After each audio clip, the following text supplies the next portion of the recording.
Michael London, the producer of the film, brought it to me, sent me the script.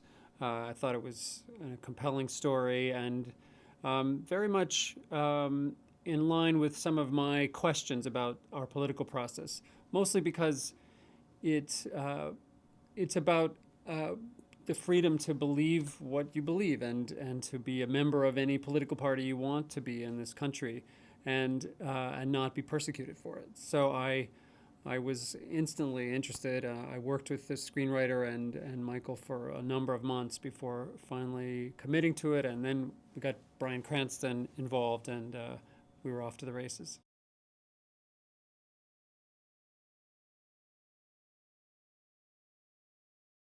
There are so many paradoxes and mutually exclusive personality traits in the man. We needed an incredible actor, and uh, I think Bryan Cranston, through all the different roles he's played, not just Walter White in Breaking Bad, for which he's now most famous, but even as the dad in Malcolm in the Middle, or just a ton of other great roles he's played. So I just thought this is a guy who can capture the intensity of the man of Trumbo, capture a little of the self righteousness of the man, and be entertaining and even funny.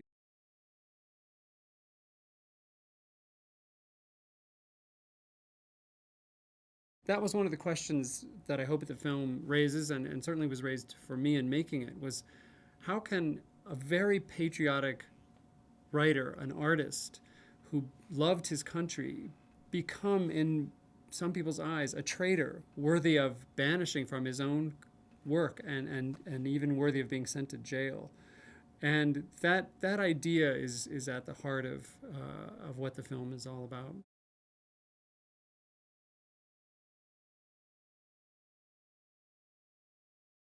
It's astonishing to picture a time when you could be um, blacklisted, banned from work, sent to jail just for saying something unpopular. Dissent is American. Trumbo said it over and over. That's the essence of the democratic experiment that's always worked. And so when actors read the script, they were surprised that this happened. They were surprised to find that this actually occurred in history. It's not a story that gets told very often, and particularly in later generations, it's almost forgotten. And there haven't been many films at all made about um, the blacklist in Hollywood. There have been films made about McCarthy and the McCarthy era, but this is actually a separate, specific thing that occurred specifically in Hollywood that didn't happen exactly the same way anywhere else. So that's what actors seemed to be drawn to, was the chance to tell a story about a sort of shameful time in American history that not everybody knows about.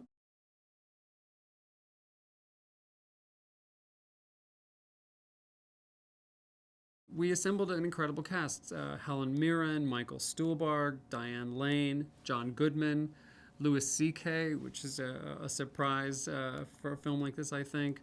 And a number of excellent character actors playing people like John Wayne, Kirk Douglas. I mentioned Michael Stuhlbarg playing Edward G. Robinson, which, by the way, those three characters, the idea of miscasting John Wayne haunted me for months, because he's such an iconic part of our cinema history, and to get that wrong, it was a very terrifying thought. But we cast David James Elliott, who nails it and is actually one of the most interesting character actors. We cast, because he just inhabited John Wayne without being a caricature of him or an impression. He found a way to completely make you forget that he wasn't John Wayne, and to take you on this ride. So each of these actors brought an incredible um, performance to these historic figures, which was challenging.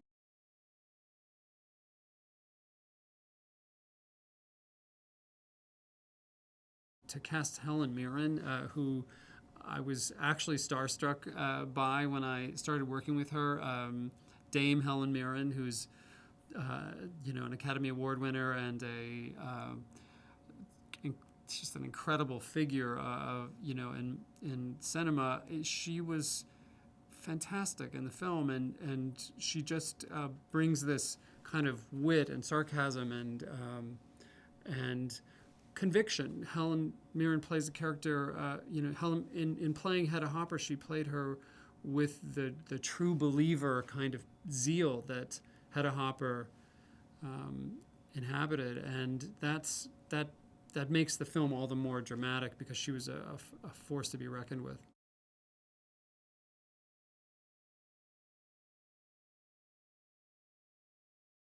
Each character is faced with a moral dilemma, of the most profound proportions at some point in the story.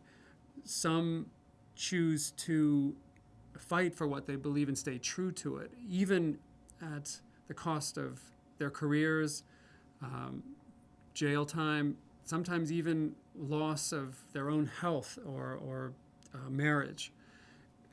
Still stuck to their principles. And other people, to varying degrees, chose to cooperate with a shameful kind of witch hunt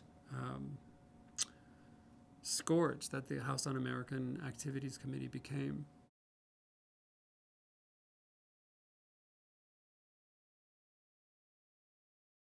In the film, Nikki represents, in a way, the struggle between Trumbo during all the stressful battles and his own family, and was the character who really stands up to him in his own family and says, no, you have to actually be a father and a husband while you're single-handedly taking on the blacklist, and while you're trying to make ends meet for our family. And she is strong. Elle Fanning plays Nikki in the story, and she found a sort of heartbreaking and tragic way that also has some layers of wit and comedy in them to take Trumbo on.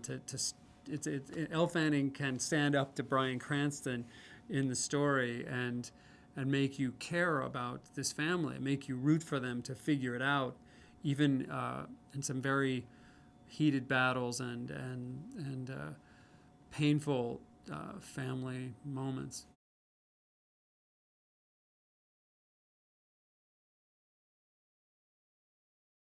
Even in the middle of such a dramatic story, to not find comedy once in a while, to not recognize the absurdities and the ironies in a story would render it as a very preachy and an overly serious experience. So my storytelling approach is to always find layers of irony and comedy and cast people who get that.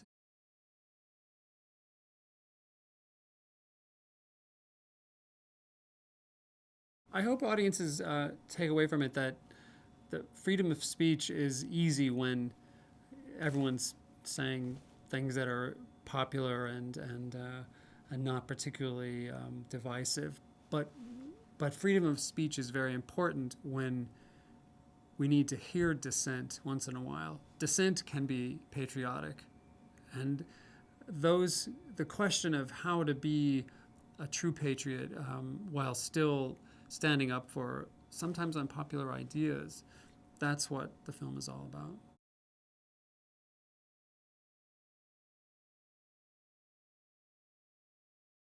One of the most enjoyable aspects of the research was looking at the work created by these supposedly subversive screenwriters. As Trumbo says, they never uncovered any intentional subversion, no plots, no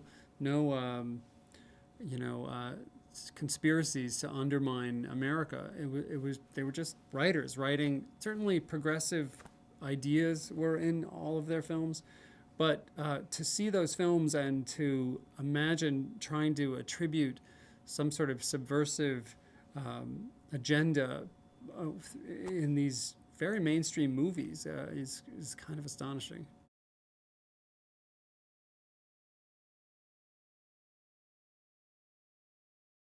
the audience likes to be taken back to that time, not just through some kind of imagined reinterpretation, but the actual footage is compelling, and it just feels like you're not necessarily seeing life as it was, but you're seeing life as it was portrayed on screens, and so you get to think about how the message was manipulated sometimes. And in the case of Hedda Hopper and the newsreels that are a big part of our story, they were propaganda newsreels. They were using footage and manipulating it to make a point, to sort of almost preach their version of whatever the ideal American